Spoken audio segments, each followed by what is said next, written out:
Hello दोस्तों, सभी से जय हिंद, वंदे मातरम। आज मैं आप सभी के समक्ष कक्षा 7 भाषा भारती का पाठ 10 सुभाष चंद्र बोस का पत्र लेके आ रहा हूँ। ये तीसरा भाग है। यदि आपको मेरी वीडियो पसंद हो, अच्छी लग रही हो तो लाइक शेयर, यदि नए हो तो सब्सक्राइब जरूर करें। तो अभी अपन ने देखा था कि लोकमान्य तिलक किस तरह से अपने जीवन के कुछ क्षणों में जेल के अंदर दिक्कतों का सामना कर रहे थे। तो उसी के आगे तीसरा पार्ट अपन देख रहे हैं। सभी तरह के नियमों के आगे नत होना होता है और फिर भी आंतरिक प्रफुल्लता अक्षुण्ण रखनी होती है। दास वृत्ति ठुकरानी होती है और फिर भी मानसिक संतुलन अडिग बनाए रखना होता है।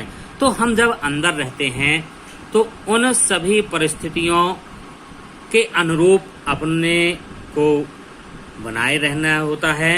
लोकमान्य जैसा दार्शनिक ही जिसे अदम्य इच्छा शक्ति का वरदान मिला था, उस बंदी जीवन के शक्ति हननकारी प्रभावों से बच सकता है। उस यंत्रणा और दासता के बीच मानसिक संतुलन बना रख सकता है और गीता भाष्य जैसे विशाल एवं युग निर्माणकारी ग्रंथ का प्रणयन कर सकता है। तो महापुरुष ही इतनी यातनाएं सहकर और एक महान ग्रंथ का प्रतिपादन कर सकता है, रचना कर सकता है। तो ऐसे अपने महान नेता लोकमान्य तिलक जी थे, जिन्होंने जेल की यातनाओं को सहते हुए एक विशाल ग्रंथ गीता भाष्य की रचना की। अगर किसी को प्रत्यक्ष अनुभव पाना है कि इतने ज्यादा प्रतिकूल, शक्तिहारी और दुर्बल बना लेने वाले वातावरण में लोकमान्य के गीता भाष्य जैसे प्रकांड पांडित्यपूर्ण एवं महान ग्रंथ की रचना करने के लिए कितनी प्रबल इच्छा शक्ति, साधना की गहराई एवं सहनशीलता अपेक्षित है, तो जेल में आकर रहना चाहिए। तो लोकमान्य तिलक जी के अंदर इच्छा शक्ति, साधना इतनी प्रबल थी कि जेल की यातनाएं भी उनका कुछ नहीं कर सकी। जहां तक मेरी अपनी बात है, मैं जितना ही इस विषय में चिंतन करता हूं, उतना ही ज्यादा मैं उनके प्रति आदर और श्रद्धा में डूब जाता हूं। तो जब मैं सोचता हूं, खाली समय में बैठता हूं कि तिलक जी को कितनी यातनाएं मिली हैं, उसके बावजूद वो टूटे नहीं और वो अपने आप को एक मजबूत व्यक्ति बनाए रखे, तो उनके प्रति मेरी श्रद्धा और भी बढ़ जाती है। आशा करता हूं कि मेरे देशवासी लोकमान्य की महत्ता को आंकते हुए इन सभी तथ्यों को भी दृष्टिपथ में रखेंगे, जो महापुरुष मधुमेह से पीड़ित होने के बावजूद इतने सुदीर्घ कारावास को झेलता गया और फिर भी जिसने अपनी समस्त बौद्धिक क्षमता एवं संघर्ष शक्ति को अक्षुण्ण बनाए रखा और जिसने उन अंधकारमय दिनों में अपनी मातृभूमि के लिए ऐसी अमूल्य भेंट तैयार की जिसे विश्व के महापुरुषों की श्रेणी में प्रथम पंक्ति में स्थान मिलना चाहिए। तो ऐसे महान तिलक जी, जिन्होंने जेल की यातनाएं सही और ऐसे ग्रंथ का निर्माण किया जो महापुरुषों की श्रेणियों, विश्व के, हमारे भारतवर्ष के नहीं बल्कि विश्व के महापुरुषों की श्रेणी में सबसे पहले स्थान मिलना चाहिए। लेकिन लोकमान्य ने प्रकृति के जिन अटल नियमों से अपने बंदी जीवन के दौरान टक्कर ली थी,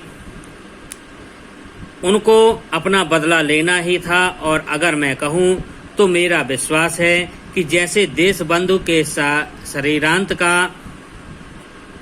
क्रम अलीपुर केंद्रीय कारागार में आरंभ हो गया था, वैसे ही लोकमान्य ने जब मांडले को अंतिम नमस्कार किया था तो उनके जीवन के दिन गिने चुने ही रह गए थे। तो जिस तरह से अलीपुर केंद्रीय कारागार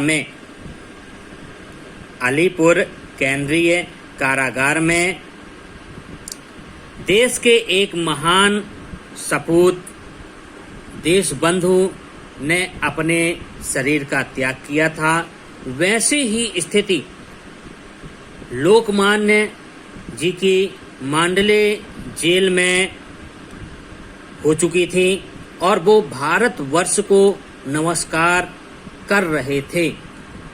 निस्संदेह है यह एक गंभीर दुख का विषय है कि हम अपने महानतम पुरुषों को इस प्रकार खोते रहे। लेकिन मैं यह भी सोचता हूँ कि क्या वह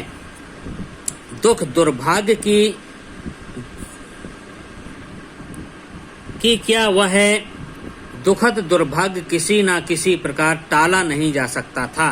तो लोकमान्य तिलक जब अपना शरीर त्याग रहे थे तो यह दुर्भाग्यपूर्ण समय हम किसी व्यक्ति के टाले नहीं टल रहा था। अर्थात हम उनकी यह मौत सोचते भी तो कैसे टालते। तो यह बुरा समय आया और महान पुरुष, भारतवर्ष के महान पुरुष लोकमान्य तिलक जी की मांडले जेल में ही मृत्यु हो गई। तो इस तरह से